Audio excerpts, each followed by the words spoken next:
He laughed at people who were already dead, turned real deaths into music, and said things most rappers wouldn't even dare think. In a city where one wrong word can get you killed, he built an entire career off disrespect, not just as enemies, but to their graves. No fucking tombstone, I'm gonna dig his fucking dirt up. Hey yo, where the fuck Carney at, yo? Carney, where the fuck you at? Ah! That's why they called him Mr. Disrespectful.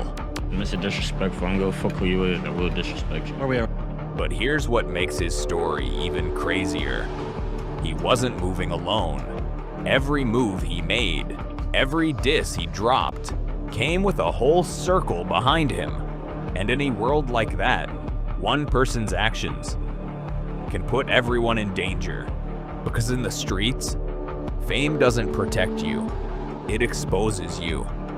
And in the end, the same energy that made him famous might have been the reason he didn't survive. To really understand how everything unfolded, you have to go back to the beginning. Around 2017, a figure known as Baby Con 100 helped introduce the name Young Bag Chasers, YBC. It wasn't just a rap group, it was a collective, a label for people who were focused on one thing: getting money in the streets. At that time, music wasn't the priority. It was about survival, hustling, and moving together as a unit. But when you start looking at the people connected to YBC, and even their closely linked subset, FYA, a pattern starts to appear, a dark one, out of dozens of members. A large number have either lost their lives or ended up behind bars, and that says everything about the environment they were living in. In the early days, from 2017 to around 2019, things were different.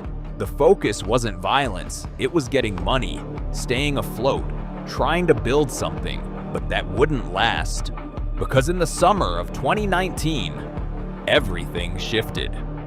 May 29th, 2019, around 1:40 in the afternoon, near 42nd Street and Mantua Avenue in Philadelphia, a young man named Joshua David, known as YBC Josh, was walking near his home in broad daylight. He was shot and killed. The person responsible was never caught. No arrests, no closure, just loss.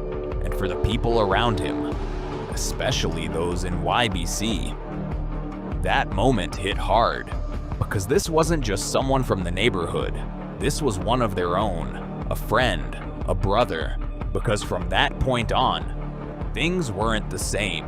It wasn't just about money anymore. Now, there was pain involved, anger, and for some, a desire for revenge. And that shift, that moment, is what helped shape everything that came next. The music, the disses, the enemies, and eventually, the name Mr. Disrespectful. About 10 months later, things escalated even further. In March of 2020, during the early evening hours, a 19-year-old named Nafik Hawkins, also known as Buddy, was playing a pickup basketball game near 62nd and Vine. What started as a normal day quickly turned into tragedy. He was shot multiple times, hit in both his legs and torso. Just 12 minutes later, he was pronounced dead. No one at the scene spoke up. No descriptions, no suspects identified, just silence. But in the streets, silence doesn't mean nothing happened. It just means it's being handled differently. And if you listen closely to the music that came after, especially from YBC Doll, you start to hear the name Buddy come up again and again. I'm smoking Buddy out the motherfucking pound, he hit right. Not in remembrance, but in disrespect. Even in one of his earliest songs, he references him directly, and that wouldn't be the last time. Not long after Buddy's death, the violence continued. There was an alleged shootout near 38th Street involving individuals connected to YBC. Multiple people were hit. One of them, a man known as Sid from 39th Street. Sid survived. But in environments like this, survival doesn't end the situation, it continues it. Because in the streets, there's an unspoken rule: no snitching. So instead of going to the police, people handle things their own way.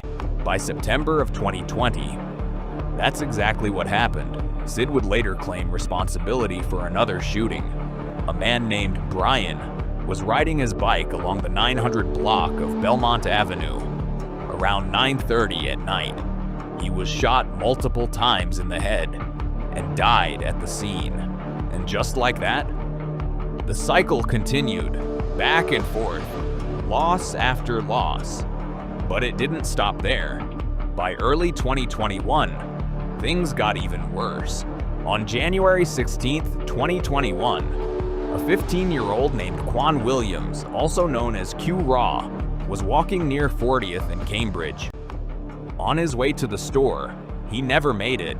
Two individuals approached, and he was shot in the head.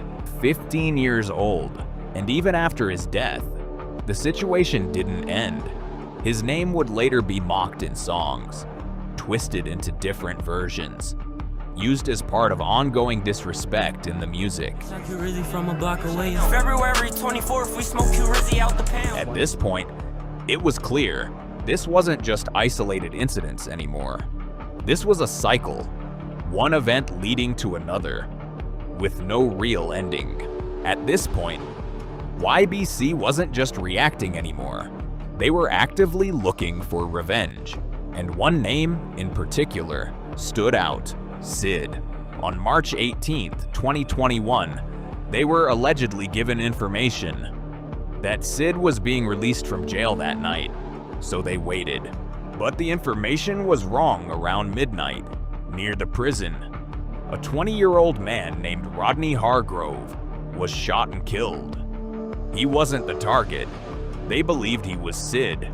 He wasn't. An innocent life lost because of mistaken identity. But even that didn't stop anything. Just a couple months later, in May of 2021, they finally caught up to Sid, or at least they thought they did. It's disgusting yet again that I'm here speaking to you about a 6-year-old getting shot. Shots were fired outside his home, but instead of hitting him, the bullet struck his 6-year-old sister. Sid survived, but after that, his family made a decision. They left the area, moving across the city to Port Richmond, trying to escape the violence. Not long after, around 8:15 p.m. on the 2900 block of Wickle Street, two shooters approached Sid's new home. They opened fire, sending multiple shots into the house. Both Sid and his father were hit. His father survived, but Sid didn't. The same person they had been trying to reach for months was finally gone. At the scene, a YBC member named Curry was found hiding underneath a car. Police say he opened fire at officers before being taken into custody. He was later charged, not only for Sid's murder, but for other incidents as well. Sid, also known as Fro, would later become another name mentioned repeatedly in music, mocked, disrespected, turned into lyrics. But even after that, the violence didn't slow down. It only spread. On May 25th, around 7:30 p.m., an 18-year-old named Nasir Marks was shot multiple times on Poplar Street. At that very moment, his family was preparing for something completely different: his graduation. They were making shirts for him, celebrating his future.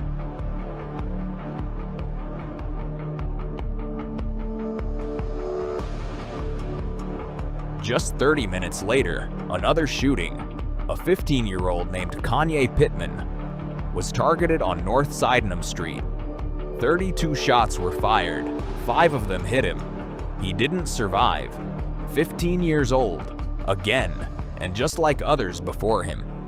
His name would later be used in songs, mocked, turned into disrespect. Don't get it twisted, bitch. I still pop right out that cut. He out of luck. Caught his ass up on that side. He should've ducked. We spin back to back. Bodies in one day. They know what's up. We get it done. Get that drop and drop his ass. This shit for fun. July 21st, 2021. 2 more lives lost. 16-year-old Kalen Johnson and 18-year-old Tommy Frazier, also known as Snipe. They were sitting in a car on their way to play basketball. Something normal, something simple. They never made it. Families were left behind. What am I supposed to do when they close the casket? I just want everybody to know my son was a good kid. Everyone loves him. Questions with no answers. Pain that doesn't go away. Years later, that same violence started catching up with the people involved.